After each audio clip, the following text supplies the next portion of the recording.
గలగలా పారే సెలయేళ్లు, ప్రకృతి సోయగాలతో పర్యాటకులను అలరించే కిన్నెరసాని ప్రాజెక్టుకు కష్టకాలం వచ్చింది.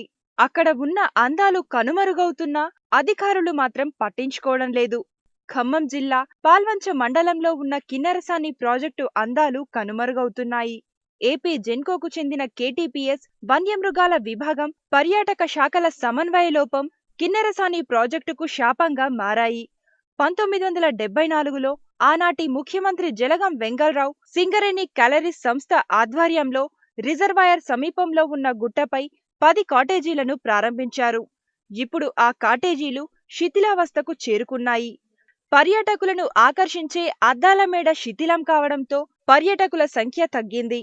ఈ పర్యాటక ప్రాంతానికి ఇప్పటి వరకు 25 లక్షలు మంజూరు కాగా, ఈ వ్యయంతో ఎన్విరాన్మెంట్ భవనం, పర్యాటకుల కోసం గుట్ట మీద వాచ్ టవర్, ముఖద్వారం వద్ద గేట్, చిన్నారుల కోసం పార్కును ఏర్పాటు చేశారు. కానీ పర్యాటకులను ఆకర్షించే అభివృద్ధి మాత్రం జరగలేదు. కిన్నెరసాని ప్రాంతంలో ఉన్న డీర్ పార్క్లో ఒకప్పుడు 81 దుప్పులు ఉండేవి. కానీ ఇప్పుడు వాటి సంఖ్య కేవలం 30కి మాత్రమే పరిమితమైంది. డీర్ పార్క్ అభివృద్ధి కోసం, వాచ్ టవర్ నిర్మాణ పనుల కోసం బీపీఎల్ సంస్థ ఆధ్వర్యంలో పనులకు శ్రీకారం చుట్టారు. కిన్నెరసాని ప్రాజెక్టులోని అందాలు పర్యాటకులను ఆకర్షించే విధంగా ప్రాజెక్టులో బోటింగ్ సౌకర్యం, కిన్నెరసాని చేరుకోవడానికి బస్సు సదుపాయం కల్పించాలని పర్యాటకులు కోరారు.